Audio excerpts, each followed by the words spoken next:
भारत में नागरिकता संशोधन कानून यानी सीएए 2019 को लागू किए जाने पर अमेरिका और संयुक्त राष्ट्र ने चिंता जताई है। मंगलवार को संयुक्त राष्ट्र ने कानून को मौलिक रूप से भेदभावपूर्ण बताया, जबकि अमेरिका ने कहा कि वह इसकी निगरानी कर रहा है। संयुक्त राष्ट्र के मानवाधिकार मामलों के उच्चायुक्त कार्यालय के प्रवक्ता ने बताया कि जैसा कि हमने 2019 में कहा था कि हम इस बात को लेकर चिंतित हैं कि सीएए अपने मूल रूप में भेदभावपूर्ण है और भारत के अंतर्राष्ट्रीय मानवाधिकार दायित्वों का उल्लंघन है। उन्होंने आगे कहा कि कार्यालय अध्ययन कर रहा है कि क्या कानून को लागू करने वाले नियम अंतर्राष्ट्रीय मानवाधिकार कानून का अनुपालन करते हैं या नहीं। आपको बता दें कि अधिसूचना जारी होने के बाद अमेरिकी सरकार ने भी इस पर प्रतिक्रिया दी है। विदेश विभाग के प्रवक्ता ने बताया कि हम 11 मार्च को सीएए के बारे में जारी अधिसूचना को लेकर चिंतित हैं। हम गहनता से इस बात पर नजर बनाए हुए हैं कि अधिनियम को कैसे लागू किया जाएगा। प्रवक्ता ने आगे कहा कि धार्मिक आज़ादी को सम्मान और सभी समुदाय के लिए कानून के तहत सम्मान व्यवहार मूलभूत लोकतांत्रिक सिद्धांत है।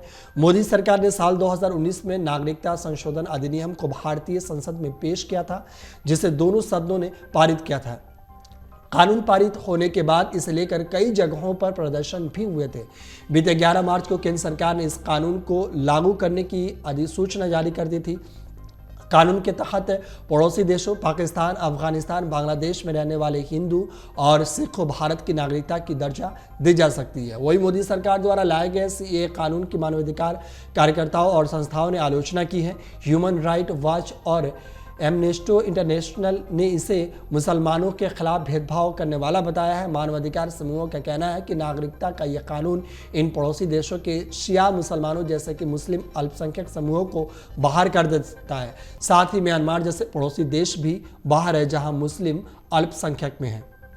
वहीं वाशिंगटन में भारतीय दूतावास ने अमेरिकी दूतावास और संयुक्त राष्ट्र मानवाधिकार कार्यालय की प्रतिक्रियाओं पर टिप्पणी के अनुरोध का जवाब नहीं दिया है। भारत सरकार इस कानून को मुस्लिम विरोधी होने से इनकार करती है और कहती है कि पड़ोसी मुस्लिम बहुल देशों में उत्पीड़न का सामना कर रहे अल्पसंख्यकों की मदद के लिए इसकी ज़रूरत थी। उसने पहले के विरोध प्रदर्शनों को राजनीति से प्रेरित बताया। इस तरीके से सीएए पर जमकर सियासत हो रही है। बता दें कि भारत की मौजूदा सरकार ने 2019 में सीएए को संसद में पेश किया था। इस दौरान इसे दोनों सदनों में कामयाबी मिली। हालांकि उस दौरान कई जगहों पर हिंसक झड़प भी देखने को मिली थी। इसके बाद सरकार अपनी फैसले पर अडिग रही। ऐसी संभावना जताई जा रही थी कि लोकसभा चुनाव से पूर्व देश में सीएए कानून को लागू किया जा सकता है। ठीक वैसा ही हुआ है। भारत में जल्द ही लोकसभा का चुनाव होने वाला है। इससे कुछ माह पूर्व बीते 11 मार्च को केंद्र सरकार ने कानून को लेकर अपनी अधिसूचना जारी की। नागरिकता संशोधन कानून के तहत भारत के पड़ोसी देशों पाकिस्तान, अफगानिस्तान और बांग्लादेश से आए मुस्लिम समुदाय के लोगों को छोड़कर हिंदू और सिख समेत अन्य धर्मों के लोगों को भारत की नागरिकता दी जाएगी इस कानून के तहत। वहीं इस कानून को लेकर अमेरिका ने एतराज जताया है और अमेरिका ने मोदी सरकार के खिलाफ हमला बोला है। अगर आप ये वीडियो YouTube पर देख रहे हैं तो हमारे चैनल को सब्सक्राइब करें और बेल आइकन को दबाना ना भूलें। अगर आप Facebook पर ये वीडियो देख रहे हैं तो हमारे पेज को लाइक करें।